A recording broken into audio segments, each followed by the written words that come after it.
This is the abalone. This is it. This is what we risked our lives for. Tom Stone has been diving for abalone most of his life. It's not easy to get.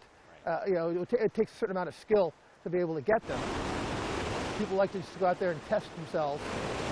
He teaches classes on abalone diving, and today he's taking us to Salt Point State Park near Fort Ross on the Sonoma coast. One of the biggest things divers need to be concerned about are the conditions of the ocean. Today we're lucky. The surf is relatively flat, the skies are clear, and the water visibility is good. But we're off to a bad start. After we enter the water, immediately I lose a fin and Tom loses his snorkel. We're about 50 yards from shore in about 15 feet of water. Right away, Tom spots his prize. Right below us, there's an abalone. He ties a line to mark the spot, gets his pry bar and bag ready, and descends. From the surface, it's almost impossible for the untrained eye to distinguish the dark abalone shells from the rocks. But a closer look shows there are indeed dozens of red abalone on the ocean bottom. Most times, if we stay in shallow water, it's not that sharks won't come into where we're diving. It's not the sharks that are a worry. Most abalone deaths are blamed on inexperienced and ill-prepared divers. No pun intended, but people get in over their heads. Some aren't ready for the physical challenge. And we get, guys look like me, basically out there just not being able to handle what it requires to go out there. Or understand the swells and currents. And it changes really quickly. So you have to be really in tune with what the ocean's doing. Joe Stauffer's job is to rescue divers who get in trouble. There's something locals call the Sacramento syndrome.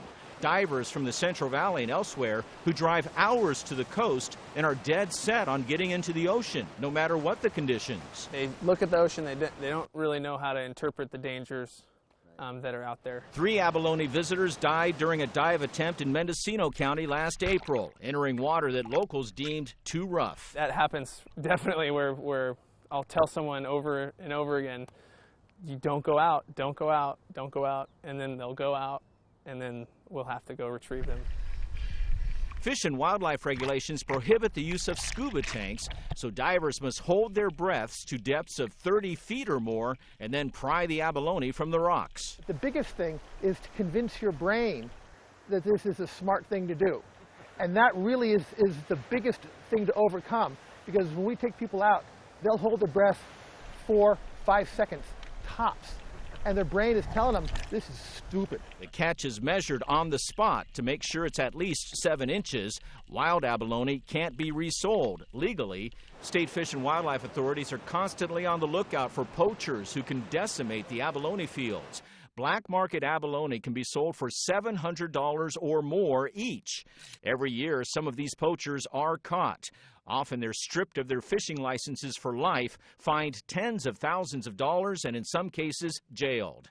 Some abalone divers simply go beyond their limits in trying to bring home the prized delicacy. I can think of many instances where the rescuers became victims themselves by trying to save people in the wrong conditions. It is nice. Occasionally we get people who we rescue and they're very grateful and they're very, they were in over their head. They realize it and they're thankful for our help. We found one diver entering the surf alone, something Stauffer says you should never do. He also advises divers to have a plan of what to do when things go wrong and have a marine radio where cell service is poor. It can help avoid a deadly outcome. The first time that you ever do CPR is something that definitely sticks with you and stays with you. In the end, we return, tired but satisfied with 3 good-sized abalone, the daily limit. My wife makes an abalone piccata that's to die for. Hopefully, not literally. On the Sonoma coast, Ken Wayne, KTVU Fox 2 News.